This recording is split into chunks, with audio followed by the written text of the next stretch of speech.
We also, we build everything so that it doesn't just measure stuff, it understands and gives you information. So you know exactly what to do when you pass it. Okay, so pull up the app. Yeah. So, okay, they have the Athos one. Yeah, exactly. So you guys have a courtesy monitor. Perfect. Alright, Jake, you want to get going and start doing some stuff for you? Alright, so you can see his muscle exertions visualized in real time on the screen.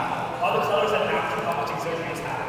So from 0 to 100%, including this not actually much. You have to activate your butt. Activate your glutes, and there it goes. Oh, now you're ready. Raise your butt cheeks. That's it. That's the secret. Yeah, so that literally, you can see him flexing his butt cheeks. Exactly. So they're right. It's picking up the muscle activation using a science called electromyography. Hold on a second. We've seen all the other. I've never seen this technology before. You have to slow down for a second and tell me what exactly is happening when he wears these pants that you know how active his muscle is. Just lift up the shorts so that you can show people. Ah, there it goes. So what's in here? So it's letting you know what percentage of his muscles activated? Yeah, so there's 3 components to the system. There are these sensors that are redesigned, that pick up exactly what's going on in those muscles at that location using a science called electromyography. Okay, so these sensors are located on the quads, on the hammies, right in your glutes. Exactly. Oh, right, there it is. So this, when his butt cheeks turn red, these ones measure. These ones are activated. Exactly. What is this? So it's just a pump we do that can actually pair with your body, just like a medical electrolyte sticky, nasty ones, except these ones can be washed. Okay. It's over and over. So this is something that, like, an NBA player could wear when they're running down the court as well, and a coach or a trainer could see what muscles they're exerting. Exactly. So before, all the science was reserved to the lab, where you would be wired up and make $60,000 machine roll around. Now you can do what you're doing, like working out or playing a sport, and actually get the same information that's validated for 6 years. You know what's interesting? You are warriors. Yeah. You could put this on David Lee. Yeah, we're going to start with the D-League team and kind of work with them. But the reason I got interested in this is if you think about the range of people that want to exercise, on the one end it's professional athletes, but on the other end it's just people like us that want to be stronger, or you're recovering from an injury, or you're a mom and you just had a baby and you want to. All of these things come to the same conclusion, which is how do you train effectively? Right. And right now we're all working blind. You go to the gym and it's like, oh, it feels good, and then you stop. Oh, and then sometimes you feel like you're cheating and then you stop. Or sometimes you just feel like stopping and then you stop. Right. And this is just about if you can be more efficient by understanding exactly what's happening in your body. Now all of a sudden you get to a much better conclusion quicker. And then the things you can do with this are incredible. So these guys have already collected more data about the human body than has been collected before. In terms of like muscle activation. And so you can predict injuries, you can prevent injuries, you can rehabilitate injuries, you can train your body better, all because you can actually for the first time measure it out of the lab. And so you go to the gym, pop up a pair of shorts. With women it's going to be capris and shirt, and then you just go and look up. Okay, so this is going to cost what, like $1,000 or $500? This looks extremely expensive. Actually, it's only $99 for any piece of clothing, and $199 for a piece of hardware. So only one of these, and any piece of clothing. So this is the brains. Exactly. And so the base unit $200, piece of clothing is $100. Yeah, just like anything. And the clothing will last for a year or 2 or 3. Yeah, exactly. You can get many different. Exactly. They're all different colors, different styles. And wash it, put it back on, get it back to it. And so you'll have tops as well. Yes.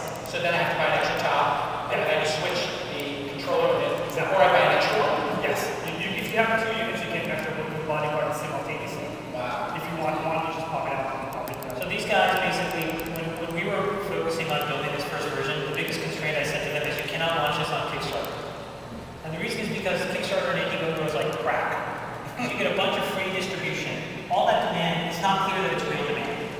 And so I said to them, figure out whether you can really market this to people that actually want the product in and of itself, not just because they're hunting and pecking and want to be kind and donate money.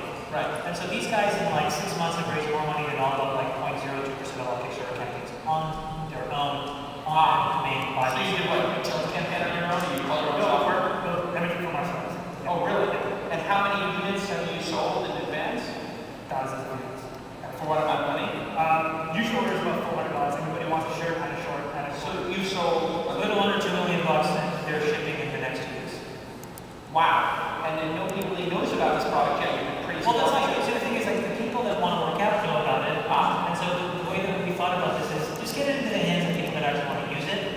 be the best source of marketing, they'll be the best word of mouth, they'll review the product, and your friends will do it, and then they'll go from there. We're at the top of the pyramid now, people who are really passionate and are already engaged in the conversation. How did you find this company? So I was actually back at my school, where we went to school, University of Waterloo, to work on some other projects with the school. And the dean said, hey, listen, before you go, there's a fourth-year design symposium. And so I was walking around, much like your other building, looking at different projects, and I stumbled into DJ and our third co-founder, Chris, and DJ was about to go to Apple, Chris was about to go to a semiconductor firm. And I was like, and I saw this project, and I'm like, guys, this is insane. So I went back and I asked Lisa, my EA at the time, I said, fly them in business class, they'll freak out. Yeah. And so we flew in, and they were like, they came in, and we were like, you gotta quit your job, don't go to Apple, let's go build this together. And yeah, 2 years later, here we go. So how were the warm nuts? Business class, get the warm nuts. The warm nuts. You didn't get the warm, oh, that's first class. This is amazing. So this product will be out shortly. Amazing job, let's hear it for DJ. DJ Athos. Yes. So, what have we here? This is Luke Skywalker's new hand. Fair enough. This is a 3D printed prosthetic hand made by volunteers from our organization, e-NABLE the Future. It's assembled from 3D printed plastic and a few miscellaneous parts like fishing line. And when you bend your wrist, it makes a fist. And we're giving these away for free to children born missing fingers or hands or forearms. She actually got to grab stuff with it. When we handed the hand to her, she was like gleaming with joy. I couldn't help but smile. It was an awesome experience. Incredible. You kind of sound because I thought that. I know. Touch my heartstrings. Yeah, I love it. It's the best thing I've ever saw in my life. The best thing I've ever had in my life, actually. She says, it's the best thing I've ever sewn in my life. It's the best thing I ever had in my life. Wow.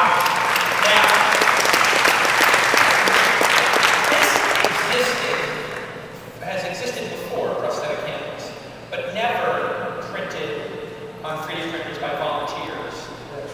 How much do those big companies, the medical device companies, charge for something like this? You know, these days, the closest commercial medical equivalent would cost $10,000, $5,000 to $10,000. You can get fancy myoelectric devices for $10,000 to even $100,000. But these aren't that.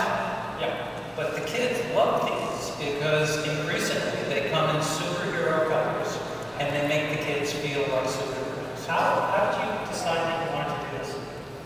I saw a video a couple of years ago, less than 2 years ago, in which a South African carpenter who cut fingers off his hand by accident reported that he and a puppet maker in Washington State had designed an inexpensive 3D printed hand, and they were putting the design on the internet.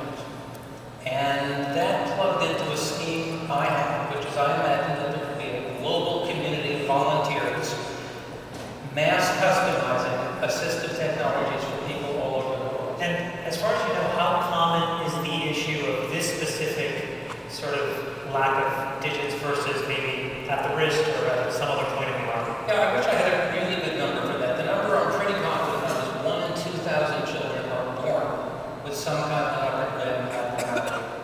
If you figure that it could be anywhere, you can do the numbers. Right. But then there are millions more every year who suffer amputations through trauma or human-caused disaster. And nothing like this is available. So end to end, what do you think is the cheapest you can get this done for? But remember, we're giving them away for free. I don't know how to make it cheaper than that. But in fact, What does the actual cost? the material cost is on the order of $30. $30. And in terms of time and hours from the person that's running the 3D printer, all that stuff, when you add it all in, Sure. Well, it's 20 hours of print time, but you can work on other things, including assembling another hand, which takes about 3 or 4 hours.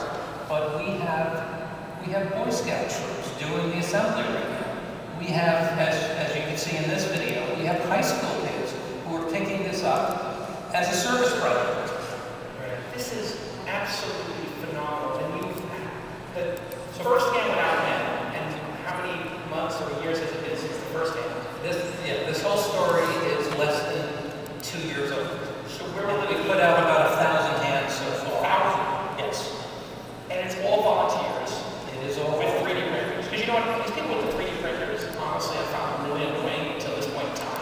Because all they were doing was printing like Star Wars characters or like ornaments for the trees. But to actually print a hand, to actually do something of value in the world besides a Christmas ornament, they're much less annoying. I like to say we've solved one of the great questions of the 21st century. Honey, why did you buy that printer? So where will this be in 2 more years? If you keep at this pace, in terms of number of hands delivered, and maybe even the technology use. This is a treatment of legs. We're working on legs, we're working on fuller arms, we're working on all sorts of things. Where we will be depends on whether we solve the problem that you're all here solving, which is how do we sustain the growth of this organization. And so this organization is called what? enablingthefuture.org. Can we pull up their website for a second? And I think we have a special link here. Yes, it's a link. We pull up the link. enablingthefuture.org.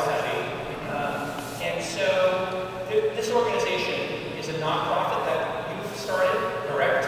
There's no employees of it except for yourself. I'm not an employee either, but my arms are getting tired. Right. So this is one of the reasons we're now trying to figure out. Okay. So how do you find? We pull up this tour out. How do you find the kids to use it? They find us. They find every time a kid gets one of these hands, donated by some volunteer on planet Earth. The local news does a news report. Many of you have seen it. You've got a smiling child, a weeping parent, and a rejoicing nerd. And this word gets around, we get new volunteers, and we get new candidate recipients. So do you have a pipeline of kids that are waiting and we just need to find production, or? The number of recipients and the number of volunteers is growing roughly apace, which is pretty interesting. The staffing in order to coordinate all of this is not growing apace, because it turns out there's some things volunteers can't or won't or shouldn't do. Got it. Okay, so we are going to pull up your website in a second. This is fantastic. Isn't that amazing? It's great. You wouldn't, I mean, it's like, it's one thing that a startup could create this. Necessity really is the mother of all invention, isn't it? I mean, like, if you gave this to most of us, I would have tried to hire a bunch of AI people, a bunch of sensor people, and I would have burned $25 million for $30 to solve the problem. I've been there, done it. Amazing. And this time, I just said, what the heck, let's do it. Now that's a hacker, say something else. You can say the word, say it. I put up a Google map, and I said, if you have a printer, this is my minimally viable product. I put up a Google map, and I added a comment to a YouTube video that said, if you have a printer and you want to help, put yourself on this map. If you need a hand, put yourself on this map. That's awesome. And as it filled up, we realized we were onto something. Good for you. Awesome. That's really amazing. Let's give a big round of applause.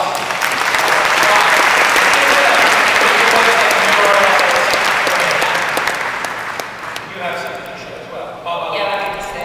Other podium? Yes. Let's go over to the other podium. Here we go. Let's walk over to the other super podium. Other super podium. Here we go. Okay, now you're going to plug in your iPad. And you have a device too. I got the device. Let's see this one. What is this? That is called the AcuPebble. Okay, so what's in the So the AcuPebble is this tiny little device. It's only 5 grams. It's 5 grams. And it incorporates novel sensing technologies, novel electronics, novel signal processing, and it can continuously monitor body sounds, more specifically the sounds of breathing and the gargling sounds. And now, at the same time, it's interpreting those sounds, and it's extracting parameters that are clinically relevant so that doctors can make a remote diagnosis of a variety of respiratory conditions. And also, at the same time, the system can in some cases give already the answer for the diagnosis. So Is this exactly what I would do? No, this is how it is. So it depends obviously what condition you are trying to get an answer for, right? So in some cases you will put it here, your neck, right? It's really easy to put on. In other cases, if you have a very small child, a baby, you would put it on your chest. So this is how it works. So this is working, is, as I said, monitoring my body sounds and interpreting them. And it's very versatile. So imagine that you just want some basic monitoring. So under basic monitoring, you've got, you know, one that gives you the typical things that an assistant gives you: heart rate, breathing rate, temperature. Then you would have one that is more specialized for breathing. You get your breathing rate. You could obviously get your breathing history, and you could zoom in and out. You could want to know. Your doctor might want to listen to your breathing sounds remotely. So your doctor can be getting all this on real time. Is that your breathing right now?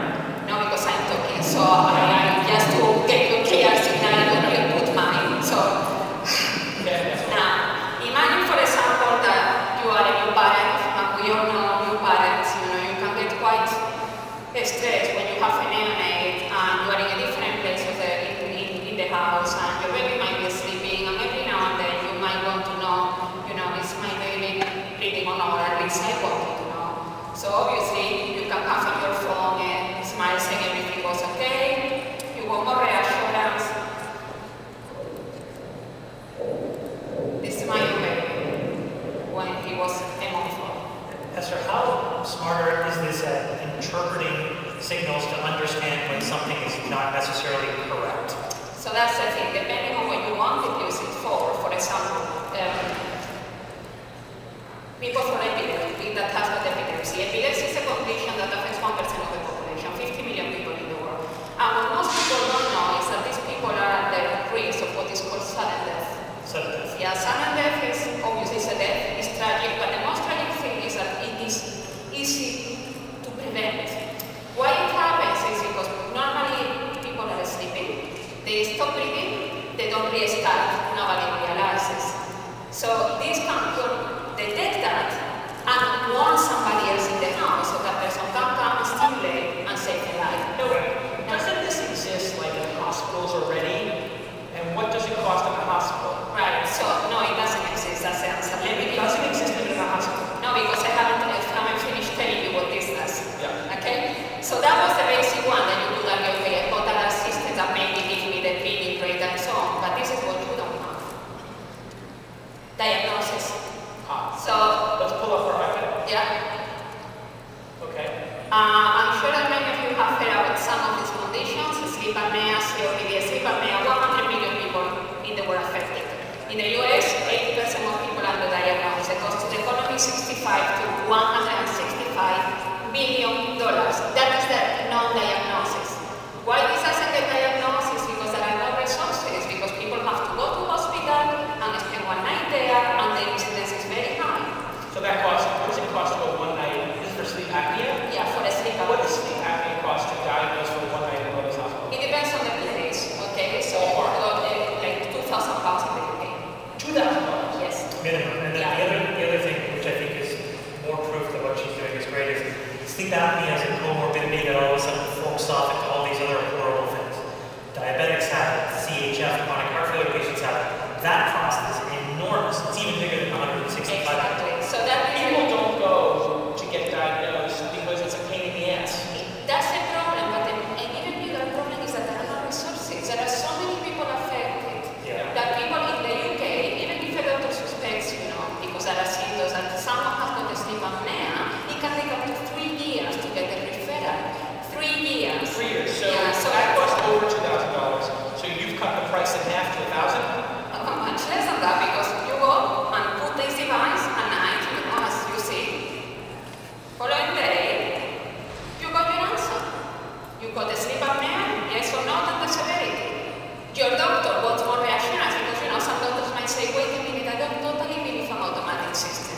Well, for the doctor, you can have more information. So the doctor can choose here, what are your signals? This is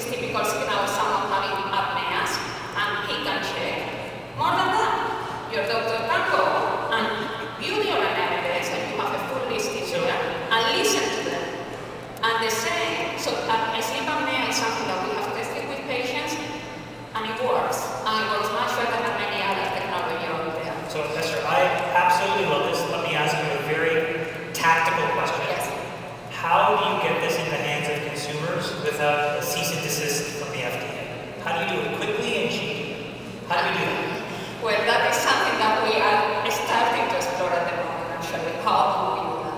Because, yeah, you know that if it qualifies as a medical device, we will need to do FDA. 510K. So there are ways around it. I am not sure that we can give the direct answer for diagnosis, because that would be the point in which we will need to go through regulatory approval. We are going to go, by the way, so don't get me wrong, we will do it. So, if we want quick consumer device, we probably just have to say, okay, I give you information about your bleeding sounds, Right. and to stop, your sounds stop all these many times a night, so if you're an informed consumer, you can extrapolate from there. Right. So wait a second.